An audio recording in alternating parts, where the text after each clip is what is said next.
बिस्मिल्लाहिर्रहमानिर्रहीम। अऊज़ु बिल्लाहि मिनश्शैतानिर्रजीम। बिस्मिल्लाहिर्रहमानिर्रहीम। अल्हम्दुलिल्लाहि रब्बिल आलमीन वल आक़िबतु लिल मुत्तक़ीन। अस्सलातु वस्सलामु अला अशरफिल अंबियाइ वल मुरसलीन अबिल क़ासिम मुहम्मद व अला अहलि बैतिहित तय्यबीन अत्ताहिरीन अल मासूमीन व लअनतुल्लाहि अला अअदाइहिम अजमईन। अम्मा बअदु। क़ाल अल्लाहु तबारक व तआला फ़ी मुहकमि किताबिहिल मतीन व हुवा अस्दक़ुल क़ाइलीन व क़ौलुहुल हक़। बिस्मिल्लाहिर्रहमानिर्रहीम। रब्बि ज़िदनी इल्मा। नाज़रीन किराम सामीन मुहतरम, अस्सलामु अलैकुम व रहमतुल्लाहि व बरकातुहू। नाज़रीन किराम, अॼु असां फ़ज़ीलत इल्म जे मौज़ू ते 15 निशस्त में तव्हां सां मुख़ातब आहियूं ऐं हिकु तालिब इल्म फ़क़ति बिस्मिल्लाहिर्रहमानिर्रहीम पढ़े त उनजो केॾो अजर ऐं सवाब आहे।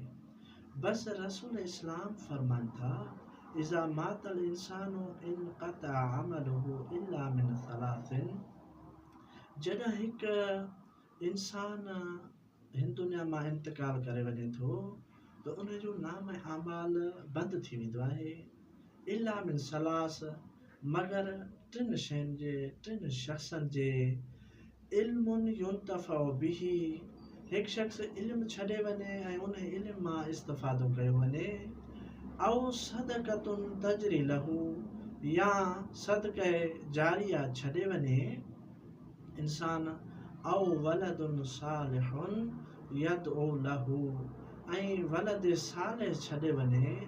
जेको शख़्स इहे 3 शयूं छॾे वञे त उन जो नाम अमाल कॾहिं बि बंदि न हूंदो आहे, इन जो नाम अमाल खुलियल हूंदो आहे। जीअं बयानु कयोसीं आलिम जे बारे में, उन जे इल्म मां फ़ाइदो हासिल कयो वञे त उन आलिम जे नाम अमाल में सवाब ऐं नेकियूं वधंदियूं रहनि थियूं। सदक़े जारिया छॾे वञे त भई उन शख़्स जो नाम अमाल खुलियल आहे, उनखे सवाब मिलंदो रहंदो। ऐं नेक सालिह औलाद छॾे वञे त उन औलाद जॾहिं बि पंहिंजे वालिदैन जे लाइ दुआ करे त ईअं सम्झो वालिदैन जो नाम अमाल खुलियल आहे, नाम अमाल बंदि नथो थिए। बस इन औलाद जे बारे में रसूल इस्लाम फरमाइनि था, इज़ा क़ालल मुअल्लिमु लिस्सबी क़ुल बिस्मिल्लाहिर्रहमानिर्रहीम कतबल्लाहु बराअतन लिस्सबी व बराअतन लिलमुअल्लिमी व बराअतन लिअबवैहि मिनन नार। रसूल इस्लाम फरमाइनि था, हिकु ॿार वञी करे उस्ताद वटि फ़क़ति बिस्मिल्लाहिर्रहमानिर्रहीम जो इल्मु हासिल करे त अल्लाह रब्बुल इज़्ज़त इन ॿार खे ऐं इन ॿार जे उस्ताद खे ऐं इन जे वालिदैन खे जहन्नम जी बाहि खां बचाए छॾे थो। जॾहिं उस्ताद खां ॿार खे रुॻो बिस्मिल्लाहिर्रहमानिर्रहीम पढ़ाए त उन जा वालिदैन, उस्ताद ऐं ॿार जहन्नम जी बाहि खां बची सघनि था।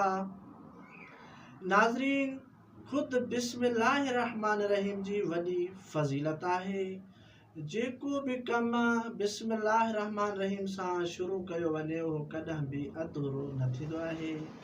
ऐं खाधे खाइण खां पहिरियां बिस्मिल्लाहिर्रहमानिर्रहीम पढ़ी वञे त उन खाधे में बरकत पैदा थींदी आहे ऐं उन खाधे खे तनावुल करण वारो शख़्स जेको आहे कॾहिं बि बीमार न थींदो आहे। ऐं जंहिं शख़्स जे घर ते बिस्मिल्लाहिर्रहमानिर्रहीम जो नक्श हुजे उन घर ते अज़ाब नाहे ईंदो।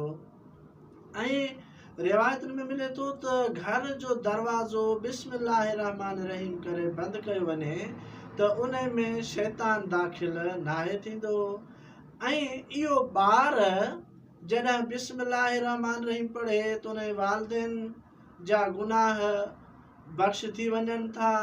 बसि हिकु मुख़्तसर वाक़ियो, जंहिं ॿार जे बिस्मिल्लाह पढ़ण सां उन जे वालिद तां क़ब्र जो अज़ाब ख़तम थी सघे थो। मशहूर वाक़ियो आहे, हज़रत ईसा अलैहिस्सलाम नबी जो हिकु क़ब्र खां गुज़र थियो ऐं उन क़ब्र ते अज़ाब थी रहियो हुयो।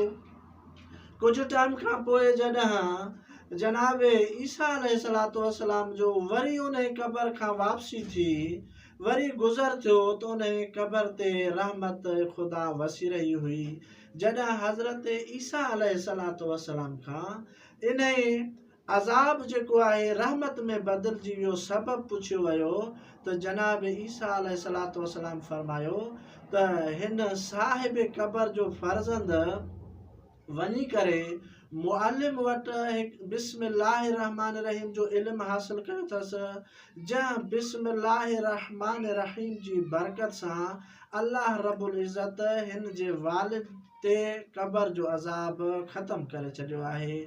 तव्हां मुलाहिज़ो कयो त इल्म जी केॾी वॾी फ़ज़ीलत आहे। वसी इल्म जा फ़क़ति इंसान बिस्मिल्लाहिर रहमान रहीम जो इल्मु हासिल करे त उन इल्म जा ई केॾा वॾा वॾा फ़ाइदा हासिल थियनि था। वस्सलामु अलैकुम व रहमतुल्लाहि व बरकातहू।